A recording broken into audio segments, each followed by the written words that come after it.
Me sinto tão amado, isso faz bem ao coração da gente quando tem alguém pra dividir um grande amor. Como a brisa da manhã, assim você chegou. Uma ótica perfeita de amor, uma ponte sobre um rio de dor. Na minha vida um sonho lindo se realizou, um presente enviado pelo meu Senhor.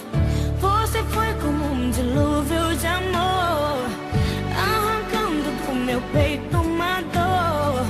E no lugar daquela cicatriz marcou as cenas lindas que o tempo já notou.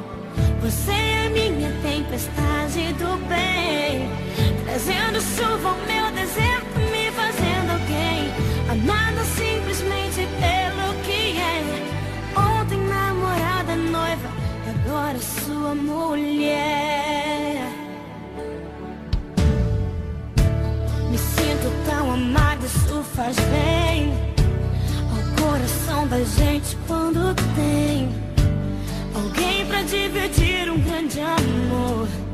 Como a brisa da manhã, assim você chegou. Uma ótica perfeita de amor, uma ponte sobre o rio de dor. Na minha vida um sonho lindo se realizou, um presente enviado pelo meu Senhor. Você foi como um dilúvio de amor, arrancando do meu peito uma dor. E no lugar daquela cicatriz marcou as cenas lindas que o tempo já notou. Você é minha tempestade do bem, trazendo chuva ao meu deserto, me fazendo alguém, amada simplesmente pelo que é. Ontem namorada, noiva, e agora sua mulher. Vamos nos molhar na chuva do Senhor, alimentar com bênçãos o nosso amor, fazer valer a pena tudo que a gente conquistou. Vamos juntos fazer um culto de agradecimento a Deus. Quando mais precisei, você me apareceu, um presente e o remetente era Deus. Me sinto tão amada, isso faz bem. Você foi como um dilúvio de amor, arrancando do meu peito uma dor. No lugar daquela cicatriz marcou as cenas lindas que o tempo já notou. Você é minha tempestade do bem, trazendo chuva ao meu deserto, me fazendo alguém, amada simplesmente pelo que é. Ontem namorada, noiva, agora sua mulher.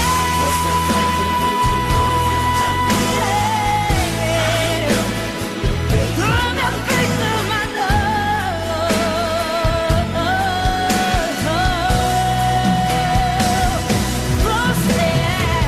Você é minha tempestade do bem, trazendo chuva ao meu deserto, me fazendo alguém, amada simplesmente pelo que é. Ontem namorada, noiva, agora sua mulher.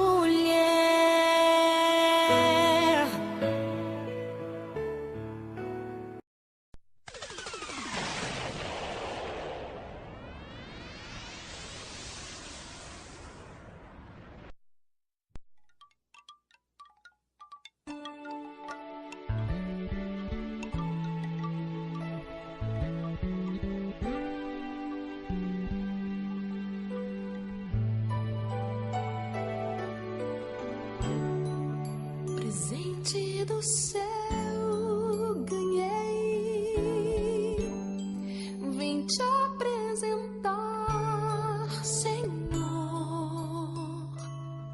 Mas bem sei que já o conheces bem primeiro do que eu, pois tu mesmo o formaste 26, eu não gosto de gritar no ouvido dos irmãos, não. Levítico Mas pra ter a 26. certeza de uma Eu manhã levo você esse feliz, eu entrego em tuas Repita comigo, Deus quer obediência de você. E você quer de mim, né? Deus quer obediência de mim. bênçãos que o Nós vamos conversar um pouco sobre esse assunto hoje. É a Eu sei que prova bem do objetivo teu com você. amor. Queridos, vamos lá, Levítico E 26, quando nos vem, versículo 14. Posso ler? devemos primeiro a Já Deus encontraram? mostrar. Na verdade, E eu já pedir compartilhei tua com os irmãos proteção. quarta-feira sobre esse texto. Mas eu não vou fazer como E quarta-feira, vou por só citar uma onde coisa ele andar, pelo que eu quero, por bem causa do que eu quero segura dizer. estarei. Então, que quarta-feira é está um culto que a sob gente se separa seu aqui para orar e também participar da palavra de Deus. Se você tem fome e sede da palavra de Deus, presente do quarta-feira, céu ganhei.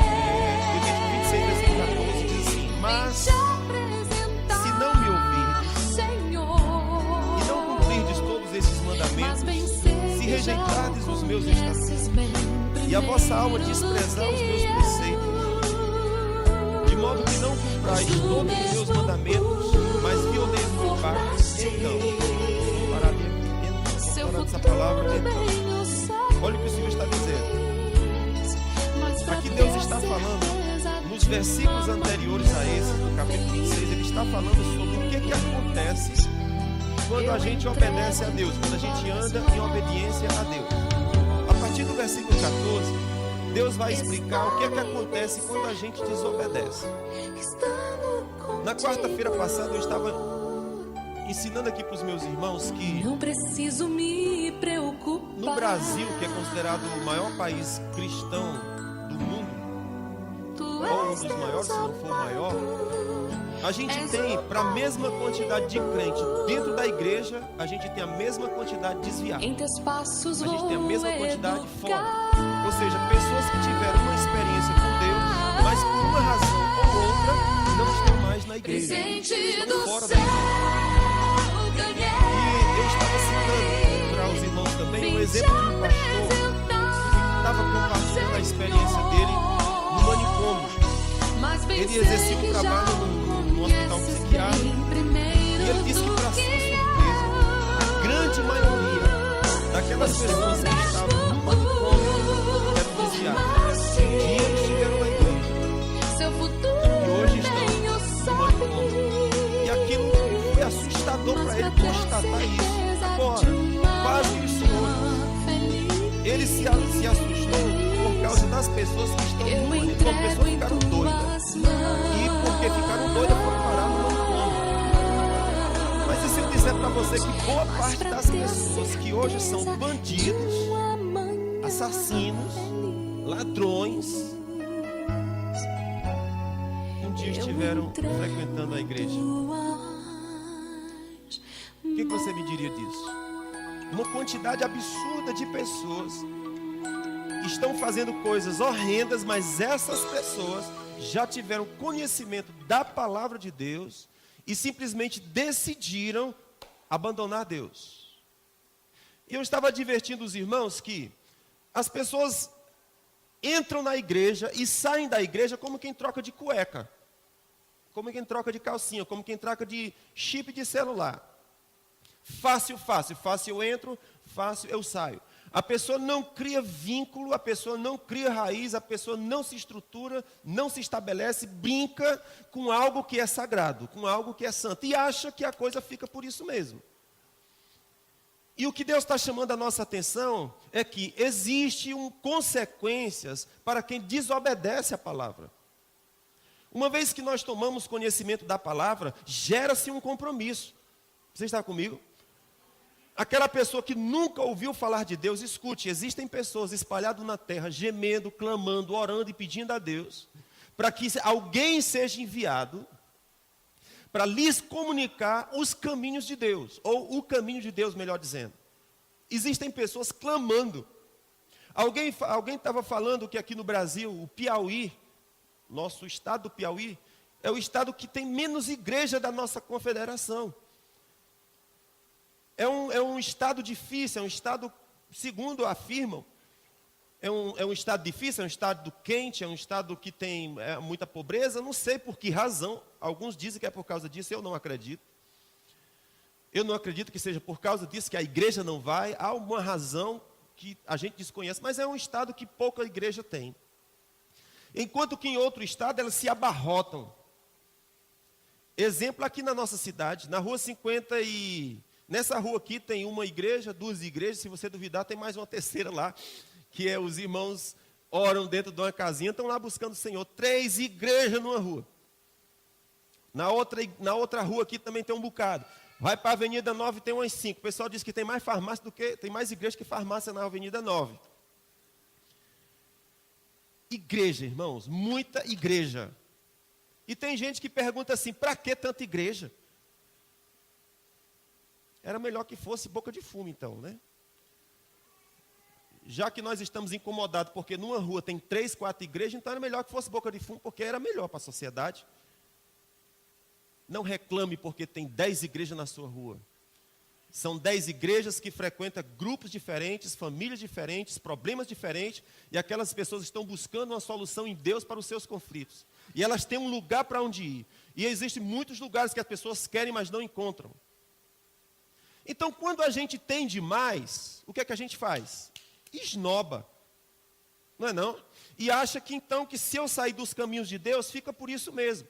E eu vou mostrar para você aqui que não é bem assim como a gente está dizendo. O Senhor diz assim, olhe, se você não me ouvir, e se não cumprir os meus mandamentos, se você rejeitar os meus estatutos, e a sua alma desprezar os meus preceitos, irmão, chega um ponto da sua alma desprezar os preceitos de Deus.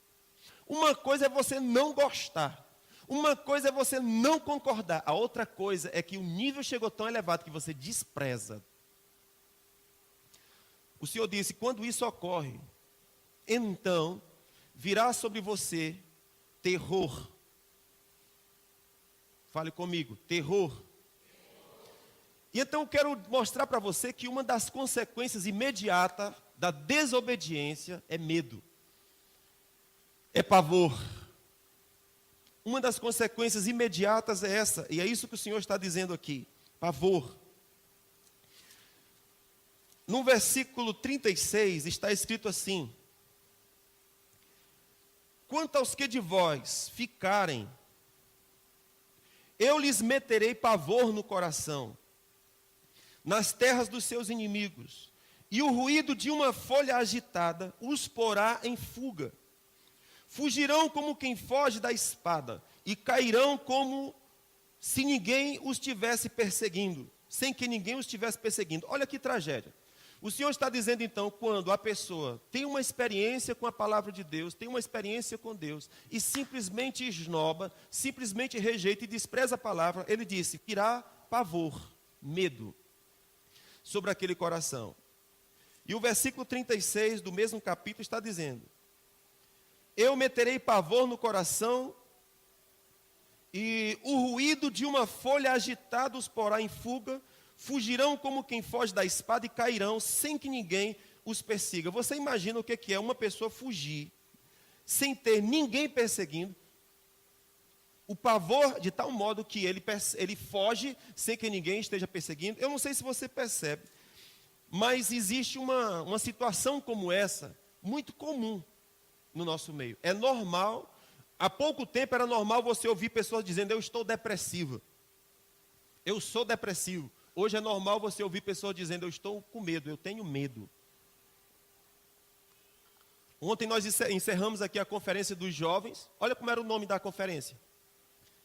Conferência Triunfo Glorioso da Fé, a primeira conferência de jovens, enfrentando seus medos. O medo é uma circunstância que todos têm que enfrentar. E o que a gente aprende nesse texto é que desobedecer a palavra deixa você vulnerável para que o medo entre. Se você voltar na história e você se lembrar de Adão, o Senhor criou Adão, colocou ele dentro do Éden. E diz a Bíblia que, num certo dia, eles comeram um fruto que Deus disse para não comer. E quando eles comeram, a Bíblia fala, eles se perceberam, Adão e Eva se perceberam que estava nu. Na viração do dia, a voz do Senhor entrou no jardim, e diz o texto que eles fugiram, se esconderam, porque tiveram medo quando ouviram a voz do Senhor. Então você vai perceber que a primeira circunstância que eles enfrentaram depois que desobedeceram a palavra de Deus foi medo, pavor, insegurança. Em Deuteronômio capítulo 28, versículo 28, 65 a 67, também o Senhor trata da mesma coisa, falando do medo como circunstância de alguém que desobedece a palavra de Deus. Diz assim: o Senhor te ferirá com loucura. Olha como tem coincidência com aquela experiência que o pastor falou. No manicômio, a maioria das pessoas que estavam lá eram dissidentes da igreja. O texto fala, versículo 28 do Deuteronômio 28. O Senhor te ferirá com loucura, com cegueira e com pasmo de coração. Continuando no versículo 65. Mas o Senhor ali te dará coração tremente, desfalecimento de olhos, desmaio de alma, e a tua vida estará como que suspenso diante dos teus olhos. Tu estremecerás de noite e de dia, e não terás segurança na tua própria vida. Pela manhã dirás: quem me dera chegasse à tarde. E à tarde dirás: quem me dera ver amanhã. Pelo pasmo que terás em teu coração, e pelo que verás os teus olhos. Ok? Vocês compreendem aqui o que o texto está dizendo? Então o Senhor está dizendo que por causa da desobediência, pasmo, loucura, medo, temor, tremor, a vida como que é suspenso diante da pessoa. Como se ela tivesse perdido o controle da sua própria vida, como uma consequência de desobediência. Um outro problema relacionado à desobediência é que a desobediência a Deus, ela é semelhante à idolatria e feitiçaria. Isso é muito interessante. Quero que você veja aqui 1 Samuel. 1 Samuel capítulo 15. Eu estou fazendo só uma introdução aqui para nós entendermos algumas coisas. Eu quero que você entenda que Deus tem uma expectativa de que nós obedeçamos a Ele. Você está comigo? Decidir por seguir o Senhor é uma coisa séria. Não é algo que você simplesmente descarta e vai embora. Nós não podemos desprezar a palavra do Senhor, o ensinamento do Senhor. Você pode construir os seus próprios caminhos, mas o caminho seguro é o caminho que o Senhor preparou para nós. Então, em 1 Samuel capítulo 15, versículo 22, posso ler? Vocês que estão procurando.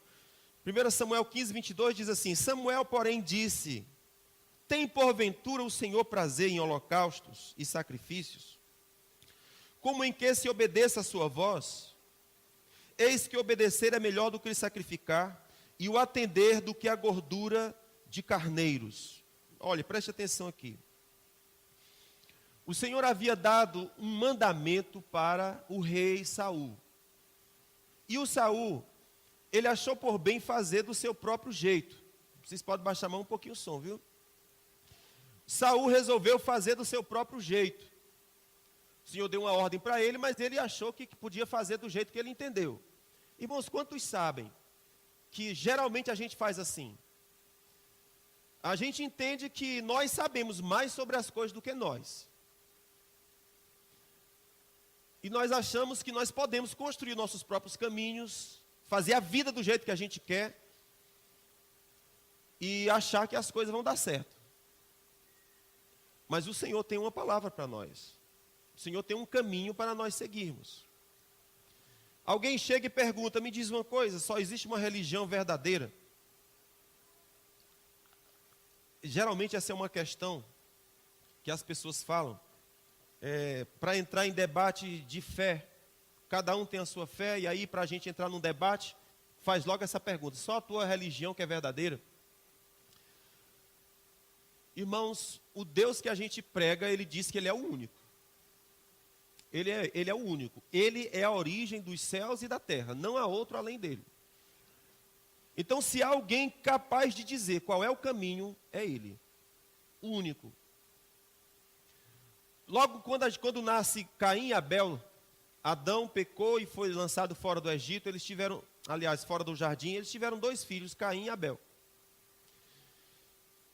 Diz que o Abel, ele era um menino temente a Deus. O Caim, ele era um cara assim meio diferente de Abel. E houve um dia que os 2 foram oferecer um sacrifício ao Senhor, uma oferta ao Senhor. E diz que quando Abel ofereceu a oferta, o Senhor aceitou e se alegrou a oferta de Abel, mas não recebeu a oferta de Caim.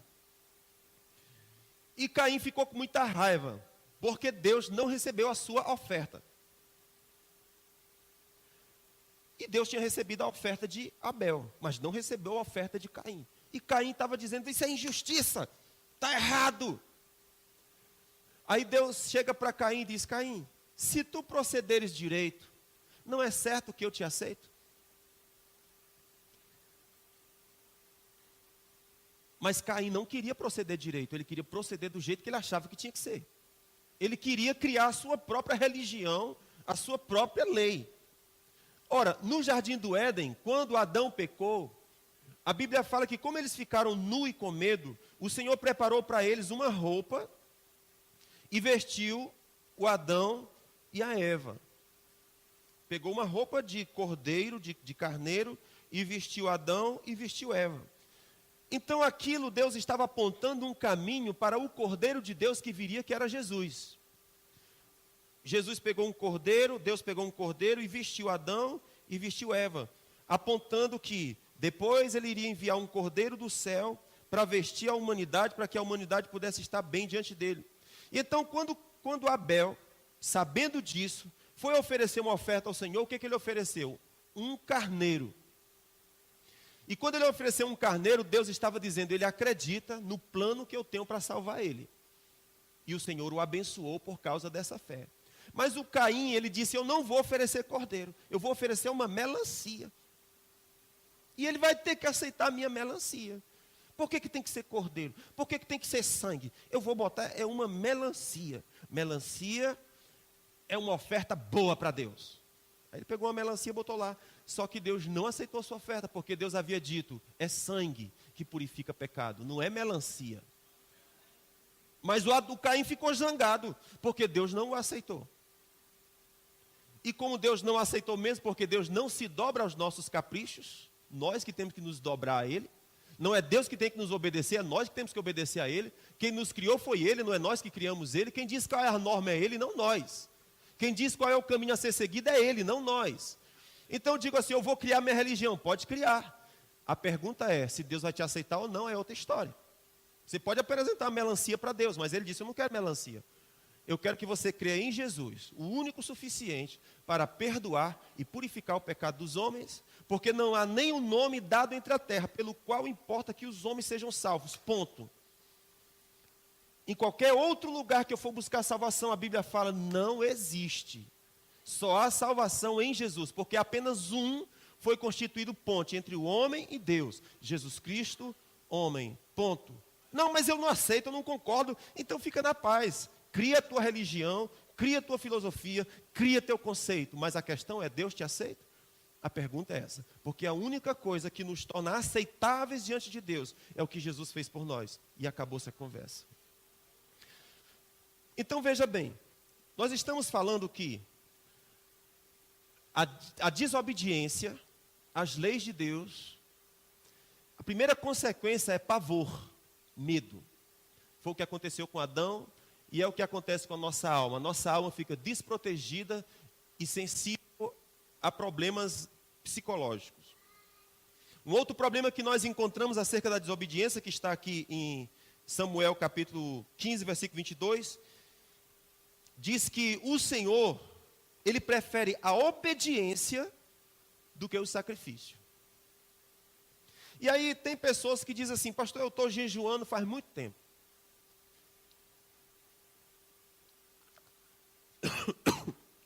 E a sensação que eu tenho é que Deus não recebe o meu jejum. Eu oro, e a sensação que eu tenho é que Deus não recebe a minha oração. Eu dou meu dízimo, eu dou minha oferta, eu sou fiel, mas eu não percebo nada mudar. Esse texto está dizendo, eu não me agrado de sacrifício. Eu me agrado de obediência. Imagina que você faz um sacrifício do tipo, você vai caminhar de joelhos daqui para Fortaleza, você fez um voto, um sacrifício, aí você, então, se prepara psicologicamente e vai de joelhos fazer um percurso bem grande. Deus está dizendo, eu prefiro que você me obedeça do que você oferecer sacrifícios. Eu quero que você me obedeça. Então, de repente, eu quero oferecer grandes sacrifícios para o Senhor, mas eu não consigo perdoar uma pessoa, por exemplo. Eu quero fazer grandes sacrifícios, mas eu não consigo, por exemplo, me libertar de pornografia. O Senhor disse, cara, eu quero obediência. Eu consigo fazer grandes sacrifícios para Deus, mas eu não consigo deixar de trair minha esposa. O Senhor disse, isso para mim não importa. O que eu estou à procura é de obediência. É de homens e mulheres que tenham ouvidos que me obedeçam. Porque, queridos, veja bem, além de Deus já ter deixado a sua lei para nós, ainda existe o Espírito Santo que fala conosco. Existe uma lei implantada dentro de nós pelo Espírito Santo, porque a Bíblia fala que nesse tempo, Deus escreveria na nossa mente, no nosso coração, a sua palavra. A Bíblia fala, vocês têm a unção do Santo que habita em você. Então existem mandamentos que o Espírito Santo vai trazendo para nós, mas eu posso ser rebelde. Eu posso decidir fazer o que eu quero, do jeito que eu quero, e ninguém tem nada a ver com a minha vida. E eu estou te falando que esse caminho é um caminho extremamente perigoso. Porque o Senhor disse, eu prefiro obediência. Olha só o que ele vai dizer depois no versículo 23. Porque a rebelião é como pecado de adivinhação, e a obstinação é como iniquidade de idolatria. Então ele está falando que a rebelião e a obstinação é igual ocultismo e idolatria. Ou seja, quando eu decido não obedecer, o Senhor está dizendo para mim, você é igual um bruxo. É como se você estivesse invocando espíritos demoníacos. Só o fato de ter um coração tão duro que não obedece Deus, que não obedece os mandamentos. Isso aqui é uma denúncia muito grave, que Samuel está falando para Saul. Meu amigo, entenda uma coisa, porque Saul achava que não tinha feito nada demais. Irmãos, escute, o que eu estou falando para você é desafio para mim. O maior desafio da minha vida como pastor, como homem, como pai, como esposo, como gente, é obedecer a Deus. E eu como pastor, muito mais. Obedecer, essa é a maior perseguição da minha vida. E é exatamente nesse ponto que eu mais falho, em obedecer a Deus. O primeiro desafio que nós temos é saber o que Deus quer de nós. É a primeira coisa. E qual é o segundo desafio? Depois que você saber, obedecer. Porque a grande esmagadora maioria de nós sabe o que Deus quer. Eu tenho absoluta certeza que todos que estão aqui sabem o que Deus quer de você. Agora a pergunta é, nosso coração é obediente? Ou nós nos encontramos naquela categoria de rebelião? E qual é a outra palavra que ele usa? E obstinação. O que é obstinação? É alguém que bota algo na cabeça e o pescoço dele é duro, a cabeça dele é dura, ele não volta atrás, ele não se arrepende, ele não se converte, ele não muda. Deus bate a porta, Deus grita, Deus manda profeta, Deus fala tudo e a pessoa não obedece. Obstinado de coração. O Senhor disse, isso para mim tem o mesmo peso de alguém que está invocando demônios, fazendo bruxaria. Tem o mesmo peso. Meu Deus, como isso é ruim. Como isso é horrível. De saber que Deus busca em nós um coração quebrantado e um coração disposto a ouvir. Então ele disse que a desobediência é tão grave que ela se compara à idolatria.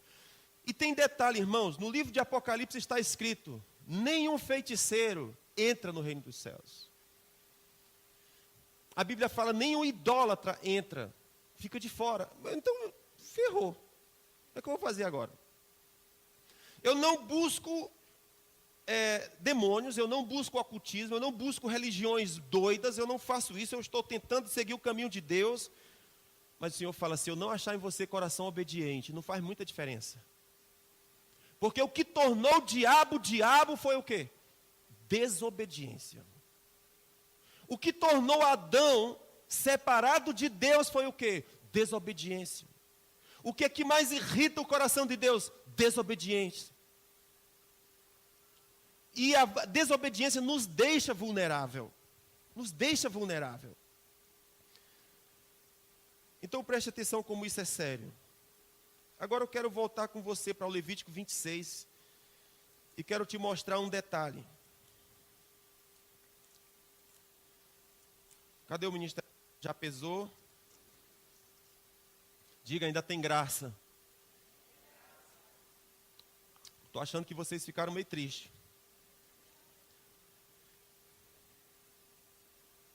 Mas quantos sabem que nós precisamos ouvir essas verdades, irmãos? Já existe muito tempo que eu tenho uma mensagem sobre obediência. E eu nunca preguei essa mensagem. E aqui eu estou tocando suavemente sobre ela. Sobre esse tema obediência. Levítico 26.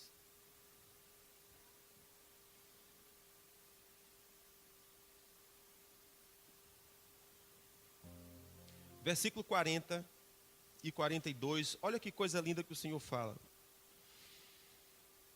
Ok, então vamos dizer que a pessoa desobedeceu. E por causa da sua desobediência, ela está enfrentando muitas circunstâncias ruins. Medo, pavor, algumas coisas estão desestruturadas. Aí o Senhor fala no versículo 40. Então, confessarão a sua iniquidade e a iniquidade de seus pais, com as suas transgressões, com que transgrediram contra mim. Igualmente confessarão que por terem andado contrariamente para comigo, eu também andei contrariamente para com eles, e os trouxe para a terra dos seus inimigos. Se então o seu coração incircunciso se humilhar e se tornar, e tomarem por bem o castigo da sua iniquidade, eu me lembrarei do meu pacto com Jacó, e do meu pacto com Isaque, e do meu pacto com Abraão, e bem assim da terra me lembrarei. Se você não entendeu nada do que eu li, deixa eu tentar te colocar aqui. O que o Senhor está dizendo é: ok, eu andei em desobediência, eu transgredi a lei do Senhor. Ele fala então, porém, se você vier a mim e confessar os seus pecados, e não apenas os seus pecados, mas os pecados dos seus pais. Se você confessar as transgressões que você transgrediu contra mim, se você confessar que estas coisas estão acontecendo porque você andou contrário, a sua atitude gerou uma reação. Se o seu coração incircunciso se humilhar, aí ele diz, então eu me lembrarei do pacto com Jacó. Olha o que Deus está dizendo. Se houver arrependimento e se houver quebrantamento, o Senhor disse, eu vou me lembrar da aliança que eu tenho com você. Veja, nesse tempo aqui, eles tinham aliança com Abraão, com Isaque e com Jacó. E o Senhor falou que se você se arrepender, então eu vou me lembrar da aliança que eu tenho com você. Irmãos, ocorre que hoje a nossa aliança não é mais a aliança de Abraão, não é mais a aliança de Isaque, mas a nossa aliança hoje é a aliança com Jesus. Por isso eu falei também no início sobre a Santa Ceia. Na Santa Ceia, Jesus pegou um pão e pegou uma taça de vinho e falou, esse pão aqui que foi rasgado representa a minha carne, que dentre alguns dias ou algumas horas vai ser pendurado na cruz e vai ser rasgado. Esse pão representa isso. Esse vinho aqui representa o sangue que vai sair de mim.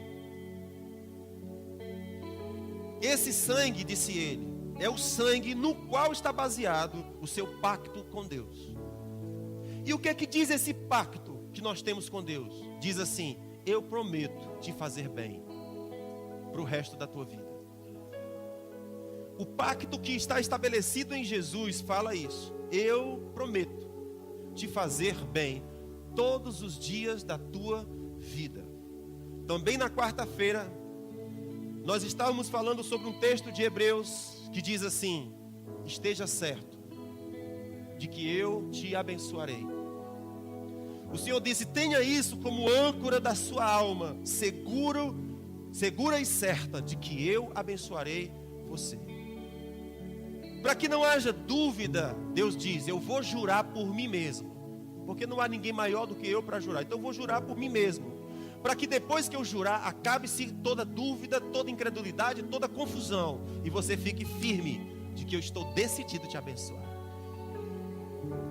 O que o Senhor está falando aqui, se você vier a Ele quebrantado, arrependido, Ele disse: eu vou me lembrar que há uma aliança entre mim e ti.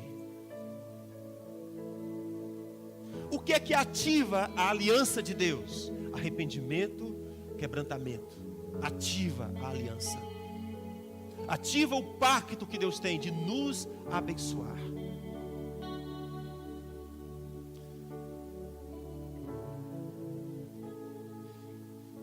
Então o Senhor está dizendo: se o seu coração incircunciso se humilhar, eu me lembrarei do pacto que eu tenho com você.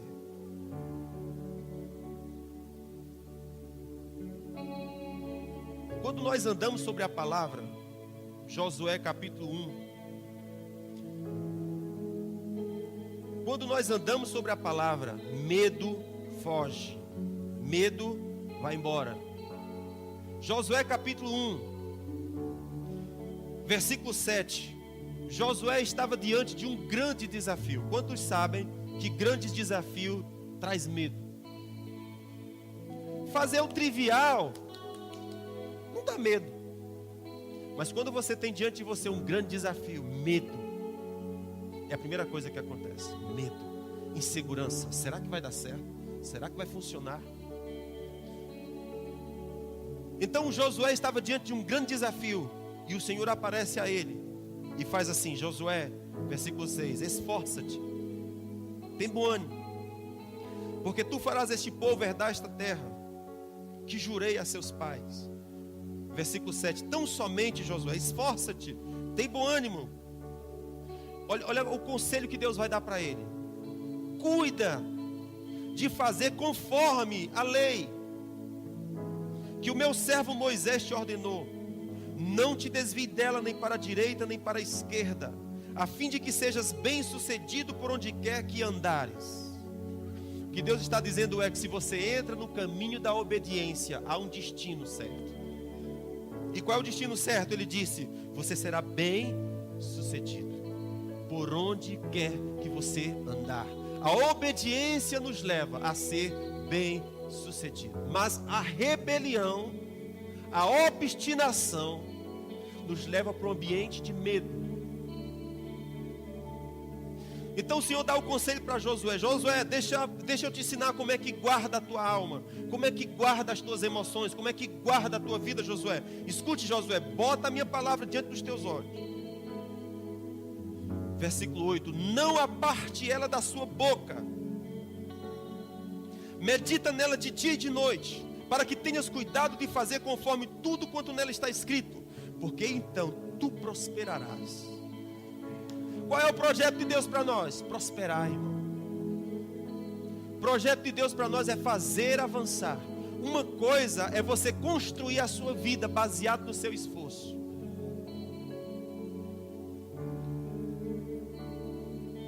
Outra coisa é você contar com o favor de Deus. Outra coisa é você contar com Deus soprando. É com Deus favorecendo. Nós estamos cercados aqui de pessoas, eu não tenho dúvida, querido. Eu não tenho dúvida com relação a isso. Essa semana um jovem me procurou e disse: pastor, eu preciso de ajuda porque eu estou com muita dúvida acerca do meu futuro, acerca de que faculdade eu devo fazer. Eu tenho medo de começar uma faculdade e não terminar, de me desanimar no meio do caminho, de repente descobrir que não é bem aquilo que eu quero. Como é que eu faço? Senhor está dizendo: obedece, vem para os trilhos, esteja certo, você prosperará, sua alma estará protegida. Então, quantos de vocês são jovens e olham para o seu guarda-roupa e dizem: eu não tenho a roupa que eu gostaria de vestir, eu não ganho o salário que eu gostaria de ganhar, eu não sou inteligente como eu gostaria de ser, e fica por isso mesmo. Esses pensamentos vêm à sua mente e você diz: realmente eu não presto, realmente eu sou incapaz, realmente a vida, eu nasci para dar errado, e eu acho que eu sou um aborto, não é? Acho que eu sou um aborto, Deus me abortou, não devia nem ter nascido, tudo vai dar errado na minha vida. Quando nós colocamos esse tipo de pensamento, nós estamos removendo o que Deus falou, estamos dando crédito às circunstâncias, estamos dando crédito às pressões que vêm sobre nós, e não estamos prestando atenção ao que Deus falou. O que o Senhor falou para Josué? Ele disse: pega a minha palavra, coloca diante dos teus olhos, deixa que a tua boca diga a minha lei, fala a minha lei. Então é importante que você coloque a palavra de Deus diante dos seus olhos, mas também que a sua boca diga o que Deus diz. Porque na hora da pressão, na hora que a gente é apertado, a gente quer dizer o que a nossa raiva quer dizer, a gente quer dizer o que a nossa incredulidade quer dizer, a gente quer dizer o que a pressão está nos obrigando a dizer, mas nós não dizemos o que a palavra diz. E é nessa hora que a sua fé está sendo testada.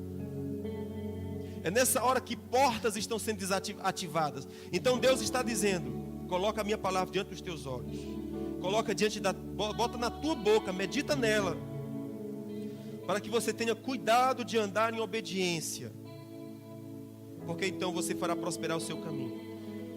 Aí o Senhor diz assim: não te mandei eu, esforça-te, tem bom ânimo.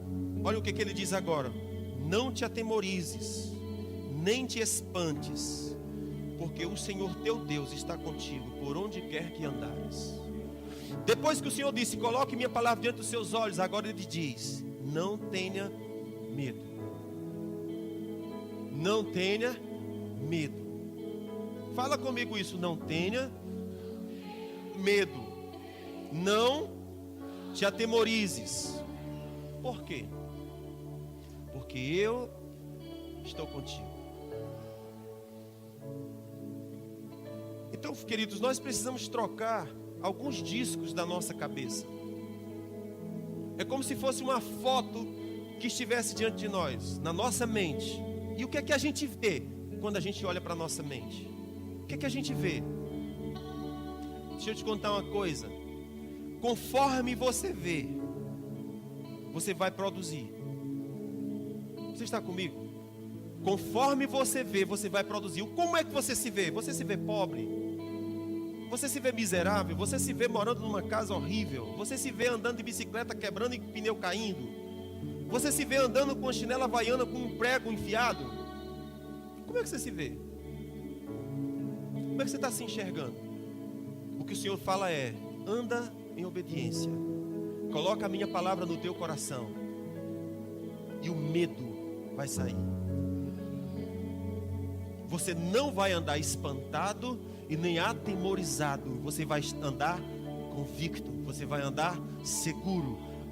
O papel da sua mente é mudado por causa do cenário que a palavra trouxe. Escute o que eu vou lhe dizer. Diga comigo: Deus decidiu me abençoar. Fala isso forte: Deus decidiu me abençoar. De novo: Deus decidiu me abençoar. Qual é o primeiro alinhamento que eu preciso fazer? Andar em obediência. Primeiro alinhamento que eu preciso fazer: andar em obediência. Deus decidiu me abençoar. A gente conhece a história de Jacó. Na história de Jacó, Jacó estava sendo enganado pelo patrão dele. Vocês estão comigo? Jacó estava sendo enganado pelo patrão dele. Talvez isso aconteça com muitos de nós.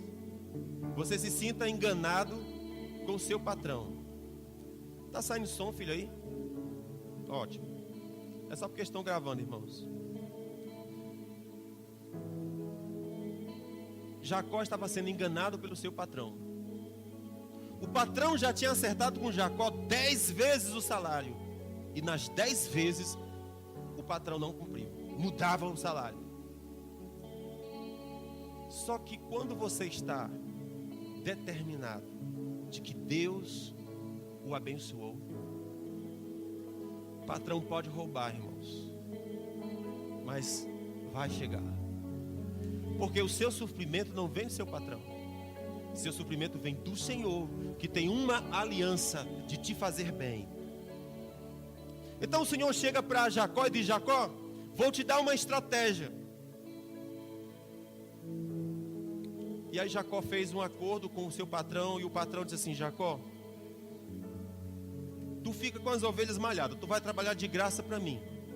Então todas as ovelhas escurinhas que nascerem é tua, as branquinhas são minhas. Só que esse patrão do Jacó, ele era um ladrão, ele era um cara muito enrolão. Todas as ovelhas eram branquinhas, não tinha ovelha malhada, era 3 gatinhos assim. Aí diga: bicho safado, eu vou trabalhar de graça para você e eu vou ficar só com as malhadinhas. Escute, mas Jacó tinha uma palavra. O Senhor disse: eu te abençoarei. Por esse caminho que você está indo, você vai voltar trazendo muita riqueza. Essa foi a palavra que Deus deu para Jacó. Já tinha se passado 21 anos, se eu não estou enganado, 14 a 21 anos. E Jacó nessa condição, o Senhor chega para Jacó e diz: Jacó, vamos fazer o seguinte. Ok, aceita a proposta.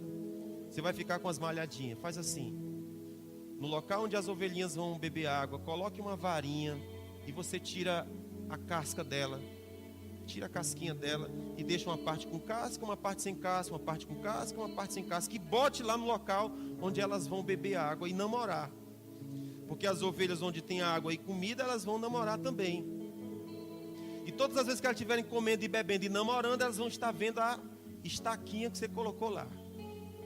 Amados, e assim Jacó obedeceu o comando que o Senhor fez. Ele colocou a varinha lá diante das ovelhas e elas começaram a namorar. E não nasceu mais ovelha branca, só nascia ovelha malhada. Quando foi um dia que o patrão veio visitar, ele disse: você está me roubando. Só que não. O que ele estava fazendo era, havia uma palavra. E o Senhor estava se lembrando de quê? Da aliança que tinha com Jacó. O Senhor disse: se você vier quebrantado e arrependido, eu vou me lembrar da aliança, de te fazer bem. De te fazer bem. Aleluia. Pobreza e miséria é uma cadeia, é uma prisão. Não é projeto de Deus para nós.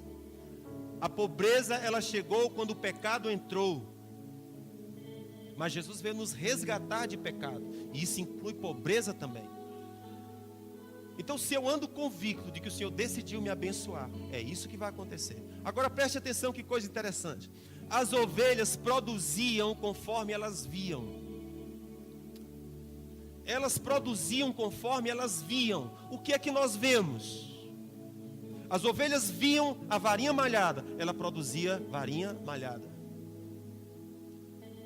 O que você vê, você produz. O que você traz para dentro de você é o que vai produzir. Então te desafio nessa noite: coloca a palavra diante dos teus olhos, para que você produza conforme isso, conforme o que você vê. Amados, existe leveza quando a bênção do Senhor está em operação. Coisas acontecem, portas se abrem, amizades chegam, coisas acontecem, destravamentos acontecem por causa da bênção que está em operação na sua vida. Então esse foi o conselho que o Senhor deu.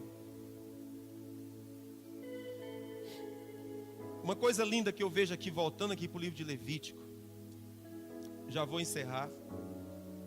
Levítico capítulo 26, olha que coisa linda.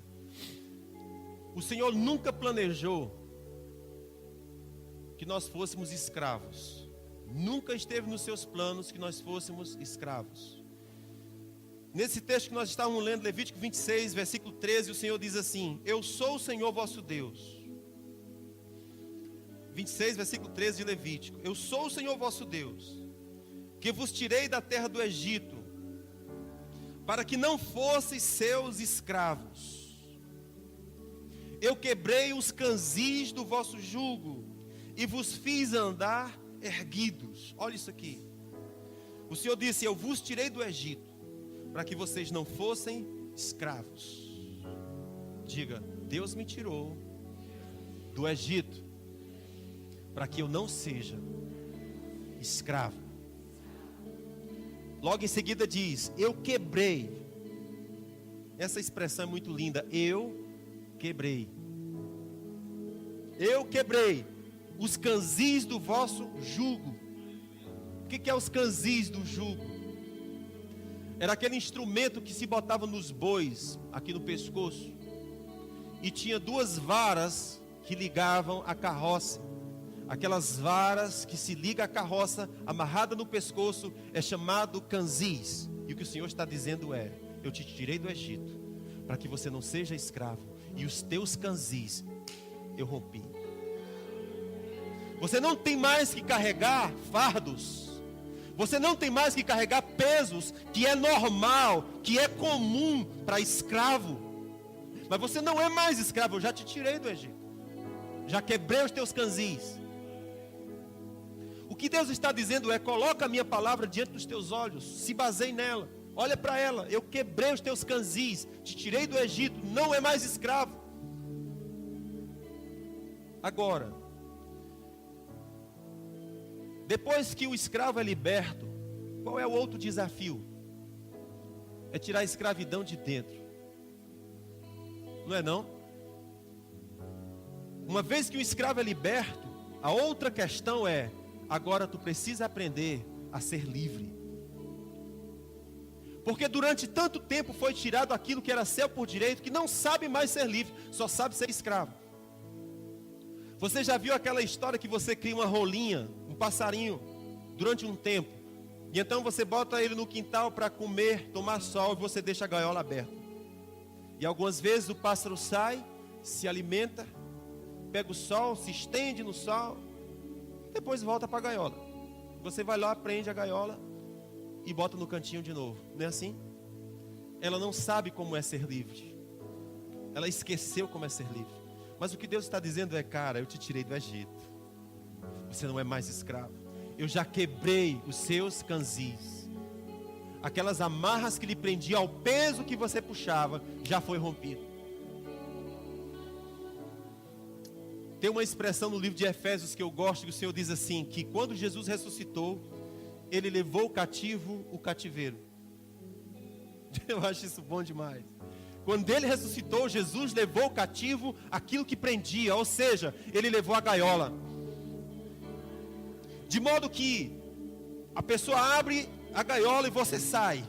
Aí Deus diz: como eu não quero que você volte, eu vou prender a gaiola que te prende. Porque o teu destino é ser livre. Nunca teve no meu projeto que você fosse escravo, que você voltasse para as suas gaiolas e continuasse preso. Não, o meu destino é que você seja livre. Olha só a outra parte que ele diz: você não é mais escravo, eu quebrei os seus canzis, joguei fora o seu jugo e te fiz andar erguido. Fala isso comigo. Aleluia, isso aqui é muito bom. Eu te fiz, fala comigo, eu te fiz andar erguido. Uma outra coisa que escravo não sabe é andar erguido. Ele esteve humilhado, submetido, subserviente, escravo por tanto tempo, que ele não sabe mais o que é andar erguido. Ele só sabe olhar para o chão, só sabe olhar para os pés, só sabe olhar para ele como sendo pequeno, insignificante e desprezível. E Deus está dizendo: eu fiz essas coisas para que você aprenda de novo a andar de peito erguido. Aleluia!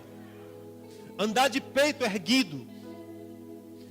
Uma das coisas que o Senhor fala é assim: não tenha medo dos homens. Não ande com medo dos homens. Tema a mim. Porque quanto aos teus cabelos, já contei todos. Uma folha de árvore não cai. Estou no controle. Tema a mim. Mas quanto de nós tememos homens? E por causa do medo nós nos abaixamos e nos inclinamos e voltamos à condição de escravo. Quando Deus diz: você não é mais escravo, levante-se e ande erguido. Aleluia.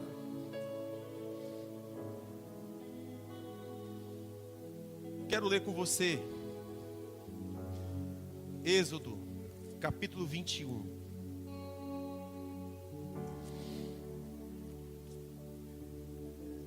Eu não sou mais escravo do medo. Eu sou filho de Deus. É isso, Tom? Não, vocês têm que cantar, eu não sei não. Olha o que eu vou te contar aqui, irmãos. Êxodo capítulo 21. O Senhor fala a história de um escravo. Como eu estou dizendo, Deus não quer escravos. Mas ele disse assim: vamos imaginar que alguém se tornasse escravo. No povo de Deus, um escravo não podia ser escravo por mais de 6 anos. Se alguém se tornasse escravo, só podia ser por 6 anos. No 7º ano, tinha que libertar. Era a lei de Deus. Então, se alguém por algum motivo virasse escravo, trabalhava 6 anos para aquele senhor, e no 7º ano ele tinha que soltar o cara. Mas existe uma circunstância que, e se aquele servo quisesse continuar com o senhor, com o seu dono? A pessoa aqui, olha só a situação. O cara é escravo, terminou o período de 6 anos, mas ele diz assim, tem muito S. Ele diz assim: eu não quero ir embora. O prazo expirou e eu não quero ir embora. Como é que faz? Aí o Senhor dá uma lei para Israel que diz assim: se o escravo não quiser ir embora, no versículo 5 diz assim: se esse servo expressamente disser: eu amo ao meu Senhor. Você está comigo? Nós estamos aqui diante de um escravo que amou o seu Senhor. E esse escravo chegou no tempo dele ser livre, mas ele diz: eu não quero ser livre, eu quero ficar com o meu Senhor. O Senhor está dizendo: se isso acontecer, se ele disser: eu amo ao meu Senhor, eu amo a minha esposa, eu amo os meus filhos, não quero sair livre. Olha o que a Bíblia fala: então seu Senhor o levará perante os juízes, o fará chegar à porta e ao umbral da porta, e o seu Senhor lhe furará a orelha com uma sovela, e ele o servirá para sempre. Olha que coisa interessante. Então o Senhor estava explicando o que acontece quando o cara é escravo, terminou o prazo de 6 anos e ele não quer ir embora porque o Senhor é bom. Como é que faz? Ele diz: você vai ter que fazer um ato público, você vai perante o juiz, dizer qual é a sua vontade. Depois você vai pegar esse escravo, colocar no umbral da porta e furar a sua orelha com uma sovela. De modo que todos saberão que aquele escravo serve aquele senhor porque o ama. Agora preste atenção, que coisa legal. A palavra obediência significa incline os seus ouvidos.